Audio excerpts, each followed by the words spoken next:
UP की news में आपका स्वागत है। आइए नजर डालते हैं आज की टॉप 25 बड़ी खबरों पर। बस्ती जिले के छावनी थाना क्षेत्र से प्रेम प्रसंग से जुड़ा एक सनसनीखेज मामला सामने आया है, जहां एक पिता की हत्या कर दी गई है। पुलिस के मुताबिक 17 वर्षीय बेटी और उसके प्रेमी को पिता ने गन्ने के खेत में एक साथ देख लिया था। पिता ने जब इसका विरोध किया तो प्रेमी ने हंसिया लग्गी से उन पर जानलेवा हमला कर दिया, जिससे उनकी मौत हो गई। आरोप है कि इसके बाद सबूत मिटाने के लिए शव को गमछे से बांधकर नहर में फेंक दिया गया। पुलिस ने मामला दर्ज कर जांच शुरू कर दी है। रविवार को इंदौर से लखनऊ जा रही एक शताब्दी बस अनियंत्रित होकर सड़क किनारे खाई में पलट गई। हादसे के समय बस में करीब 35 से 40 यात्री सवार बताए जा रहे हैं। बस के पलटते ही मौके पर चीख पुकार मच गई और आसपास के लोग मदद के लिए पहुंच गए। राहगीरों और स्थानीय लोगों ने बस के शीशे तोड़कर अंदर फंसे और घायल यात्रियों को बाहर निकाला। हादसे में कई यात्री घायल हुए, जिन्हें इलाज के लिए अस्पताल भेजा गया। अमरोहा के देहात थाना क्षेत्र के फतेहपुर गांव में पारिवारिक विवाद के चलते एक शिक्षक ने अपनी पत्नी की गर्दन पर फावड़े से हमला कर उसकी हत्या कर दी। बताया जा रहा है कि आरोपी शिक्षक गांव के पूर्व प्रशासक का भाई है और पति पत्नी के बीच पिछले कई दिनों से विवाद चल रहा था। घटना की जानकारी मिलते ही पुलिस मौके पर पहुंची और आरोपियों को गिरफ्तार कर लिया। पुलिस ने हत्या में इस्तेमाल किया गया फावड़ा भी बरामद कर लिया और महिला के शव को पोस्टमार्टम के लिए भेज दिया है। इटावा जिले में संक्रामक और वायरल बुखार का प्रकोप तेजी से बढ़ता जा रहा है। बुखार की चपेट में आने से 2 मासूम बच्चों की मौत हो चुकी है, जबकि 8 अन्य बच्चे गंभीर रूप से बीमार बताए जा रहे हैं। प्राथमिक स्वास्थ्य केंद्र यानी पीएचसी में डॉक्टरों की अनुपस्थिति के चलते मरीजों को समय पर उचित इलाज नहीं मिल पा रहा है। प्रशासनिक व्यवस्था की इस कमी का फायदा उठाकर इलाके में झोला छाप डॉक्टर भी सक्रिय हो गए हैं, जो अब स्वास्थ्य विभाग की निगरानी और कार्रवाई के दायरे में है। अलीगढ़ के धर्म समाज डीएस कॉलेज के छात्र सचिन चौधरी की मौत के मामले में कानून यानी लॉ के छात्रों का गुस्सा लगातार बढ़ता जा रहा है। प्रदर्शन कर रहे छात्रों ने राजा महेंद्र प्रताप सिंह राज्य विश्वविद्यालय यानी आरएमपीयू प्रशासन पर लापरवाही का आरोप लगाया है। छात्रों का कहना है कि विश्वविद्यालय की प्रशासनिक अव्यवस्था और कथित उदासीनता के कारण यह दुखद घटना हुई। घटना के विरोध में आक्रोशित छात्रों ने कुलपति यानी वीसी के इस्तीफे की मांग की है। साथ ही विश्वविद्यालय के खिलाफ सख्त कार्रवाई नहीं होने पर आंदोलन तेज करने की चेतावनी भी दी है। बांदा के गिरवा थाना क्षेत्र के हुसैनपुर खुर्द गांव में खाना बनाने को लेकर पति पत्नी के बीच मामूली विवाद हो गया। विवाद के दौरान पति ने अपनी पत्नी को थप्पड़ मार दिया। इससे नाराज होकर 38 वर्षीय शिवपति ने शुक्रवार सुबह कथित तौर पर जहरीले पदार्थ का सेवन कर लिया। हालात बिगड़ने पर परिजन उन्हें तुरंत रानी दुर्गावती मेडिकल कॉलेज लेकर पहुंचे, जहां इलाज के दौरान महिला की मौत हो गई। पुलिस ने शव को कब्जे में लेकर पोस्टमार्टम के लिए भेज दिया और मामले की जांच शुरू कर दी है। गोरखपुर के गुलेरिया थाना क्षेत्र से एक युवती के साथ कथित तौर पर हुई घटना का हैरान करने वाला मामला सामने आया है। युवती ने अपने पति, देवर समेत 7 लोगों के खिलाफ मुकदमा दर्ज कराया है। पीड़िता का आरोप है कि पड़ोस में रहने वाली एक महिला ने पहले उससे नजदीकी बढ़ाई और भरोसे में लिया। इसके बाद कथित तौर पर नशीली दवा मिलाकर उसे पिला दी गई। आरोप है कि महिला के भतीजे ने उसके साथ गलत काम किया और उसका वीडियो भी बना लिया। जब युवती को होश आया तो उसने शोर मचाना शुरू कर दिया। इसके बाद पड़ोस में रहने वाली महिला ने पुलिस के डर से कथित तौर पर युवती की शादी अपने भतीजे से करा दी। मामले में पुलिस ने मुकदमा दर्ज कर जांच शुरू कर दी है। भारतीय किसान यूनियन के नेता राकेश टिकैत ने मांग उठाई है कि बाजार में चीनी की बढ़ती कीमतों का फायदा सीधे गन्ना किसानों को मिलना चाहिए। उनका कहना है कि चीनी के दाम बढ़ने से चीनी मिलों का मुनाफा बढ़ता है, इसलिए गन्ने के समर्थन मूल्य में भी बढ़ोतरी की जानी चाहिए। टिकैत के मुताबिक महंगाई के चलते खाद, बीज और बिजली समेत खेती से जुड़ी लागत लगातार बढ़ रही है। ऐसे में किसानों को राहत देने के लिए सरकार और चीनी मिल मालिकों को गन्ने का भाव जल्द बढ़ाना चाहिए। अलीगढ़ के भ्रष्टाचार विरोधी सेना के राष्ट्रीय अध्यक्ष और आरटीआई एक्टिविस्ट पंडित केशव देव गौतम ने बसपा प्रमुख मायावती को पत्र भेजकर एक खास अनुमति मांगी है। उन्होंने खैर तहसील क्षेत्र में अपनी निजी जमीन और निजी खर्च से देवी स्वरूप बहन मायावती प्रेरणा मंदिर बनवाने का प्रस्ताव रखा है। गौतम का कहना है कि मायावती का जीवन संघर्ष और त्याग से भरा रहा है, जो आने वाले पीढ़ियों के लिए प्रेरणादायक हो सकता है। इस प्रस्ताव के सामने आने के बाद उत्तर प्रदेश की राजनीतिक और सामाजिक गलियारों में चर्चा तेज हो गई है।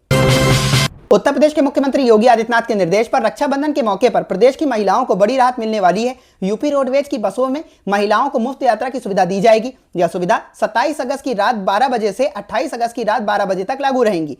खास बात यह है कि इस दौरान महिलाएं अपने साथ एक सहयात्री या अटेंडेंट को भी मुफ्त में यात्रा करा सकेंगी। मुख्यमंत्री ने अधिकारियों को निर्देश दिए हैं कि इस दौरान महिलाओं की सुरक्षा और सुविधाओं का विशेष ध्यान रखा जाए। लखनऊ में एनएसयूआई यानी national students union of India और युवा कांग्रेस के कार्यकर्ताओं ने जेनजी छात्रों के आंदोलन पर हुई पुलिस कार्रवाई के विरोध में राजभवन घेराव के लिए मार्च निकाला। प्रदर्शनकारी परिवर्तन चौक से राजभवन की तरफ बढ़ रहे हैं, लेकिन पुलिस ने बाबू केडी सिंह स्टेडियम के पास बैरिकेडिंग लगाकर उन्हें रोक दिया। इसके बाद कई प्रदर्शनकारियों को हिरासत में लेकर इको गार्डन भेज दिया गया। प्रदर्शनकारियों ने केंद्रीय गृह मंत्री अमित शाह के इस्तीफे की मांग की और आरोप लगाया कि शांतिपूर्ण प्रदर्शन कर रहे छात्रों पर पुलिस द्वारा बल प्रयोग किया जा रहा है। चॉकलेट का लालच एक चोर को भारी पड़ गया। चोरी की वारदात के 2 दिन बाद आरोपी दोबारा सिर्फ चॉकलेट लेने के लालच में उसी ऑफिस में पहुंच गया। इसी दौरान वहां तैनात गार्ड ने उसे पहचान लिया और तुरंत पकड़ लिया। पूछताछ में आरोपी ने बताया कि पिछली चोरी में उसके हिस्से में केवल चॉकलेट आई थी, जबकि बाकी सारा कीमती सामान उसके साथ ही लेकर फरार हो गए।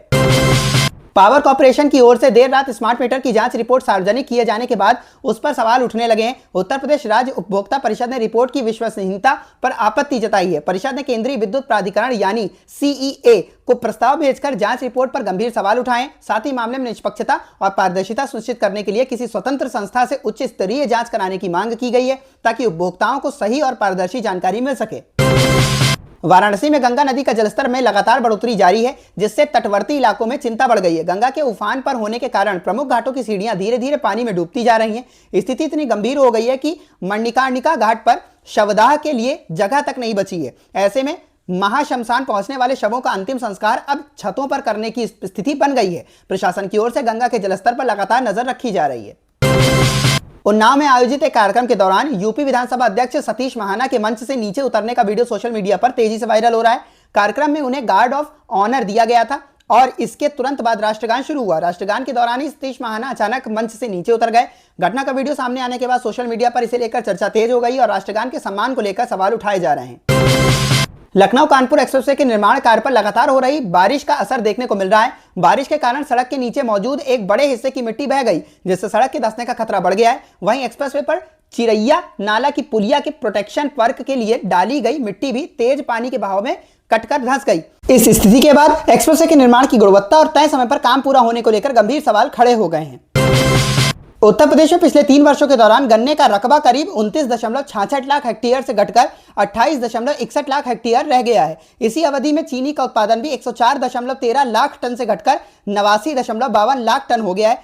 इस गिरावट की बड़ी वजह गन्ने की फसल से रेड रॉट यानी लाल सड़न रोग का प्रकोप माना जा रहा है, जिससे किसानों की फसल को काफी नुकसान हुआ है। इसके अलावा सरकार की ओर से अनाज आधारित डिस्टिलरी को बढ़ावा दिए जाने के चलते किसान अब मक्का और धान जैसी फसलों की खेती की ओर भी तेजी से रुख कर रहे हैं। मुरादाबाद में खाद्य विभाग की जांच के दौरान दूध में बड़े स्तर पर पानी की मिलावट का मामला सामने आया है। अप्रैल से जुलाई के बीच विभाग ने दूध के 42 सैंपल लिए थे, जिनमें से 29 की जांच रिपोर्ट प्राप्त हुई। इनमें 18 नमूने मानकों पर खरे नहीं उतरे। जांच में कई नमूने में फैट की मात्रा बेहद कम पाई गई। वहीं कुछ सैंपलों में आधा लीटर दूध में करीब 300 ग्राम तक पानी मिलाए जाने की बात सामने आई है। दूध में इतनी ज्यादा मिलावट मिलने के बाद खाद्य सुरक्षा विभाग संबंधित दूध विक्रेताओं के खिलाफ अदालत में मामला दर्ज कराने की तैयारी कर रहा है। बरेली विकास प्राधिकरण यानी बीडीए ने ग्रेटर बरेली योजना के तहत कैनाल फ्रंट विकसित करने की दिशा में काम शुरू कर दिया है। इस परियोजना का उद्देश्य बरेली को एक नई पहचान देना और स्थानीय पर्यटन को बढ़ावा देना है। योजना के तहत जलधारा के दोनों किनारों पर खूबसूरत पाथवे, जॉगिंग ट्रैक और साइकिलिंग ट्रैक विकसित किए जाएंगे। इससे शहर के लोगों को घूमने फिरने और मनोरंजन के लिए एक बेहतर हरित क्षेत्र उपलब्ध होगा। साथ ही इलाके की खूबसूरती बढ़ाने के लिए रियल एस्टेट की कीमतों में भी इजाफा होने की उम्मीद है। हरदोई की रहने वाली रजिया ने बरेली निवासी तोताराम से अंतरधार्मिक विवाह करने के बाद अपना नाम बदलकर गौरी रख लिया। दोनों की प्रेम कहानी करीब 4 साल पहले जयपुर के एक ईंट भट्टे पर काम करने के दौरान शुरू हुई थी। लंबे समय तक चले रिश्ते के बाद रजिया ने अपनी इच्छा से सनातन धर्म अपनाया और बरेली पहुंचकर पारंपरिक रीति रिवाजों के साथ तोताराम से शादी कर ली। मथुरा में भगवान श्री कृष्ण के दर्शन के लिए बड़ी संख्या में श्रद्धालु पहुंच रहे हैं। मंदिरों में दूध और अन्य सामग्री के चढ़ावे के बीच मिठाइयों की गुणवत्ता पर बनाए रखने के लिए खाद्य सुरक्षा एवं औषधि प्रशासन यानी एफएसडीए ने सख्ती बढ़ा दी है। प्रसिद्ध ब्रजवासी पेड़े समेत अन्य मिठाइयों में मिलावट रोकने के लिए विभाग की टीमों ने बाजारों में विशेष जांच अभियान शुरू किया है। त्योहारों और रोजाना होने वाली खपत को देखते हुए दूध, मावा और पेड़े के नमूने लिए जा रहे हैं, ताकि श्रद्धालुओं और स्थानीय लोगों को गुणवत्तापूर्ण और शुद्ध मिठाइयां उपलब्ध कराई जा सकें। उत्तर प्रदेश में पिछले 4-5 दिनों से लगातार हो रही मूसलाधार बारिश ने जनजीवन को प्रभावित किया है। पिछले 24 घंटों के दौरान लखनऊ, मेरठ, बरेली, अमेठी, बहराइच और फर्रुखाबाद समेत कई जिलों में तेज बारिश दर्ज की गई है। इस दौरान पूर्वी और पश्चिमी उत्तर प्रदेश दोनों हिस्सों में मानसून सक्रिय बना रहा। मौसम विभाग के अनुसार पूर्वी उत्तर प्रदेश में सामान्य से 19% अधिक बारिश रिकॉर्ड की गई है। कई जिलों में भारी बारिश को लेकर अत्यधिक भारी बारिश के कारण तापमान में गिरावट आई है। वहीं कई इलाकों में जलभराव की स्थिति भी पैदा हो गई।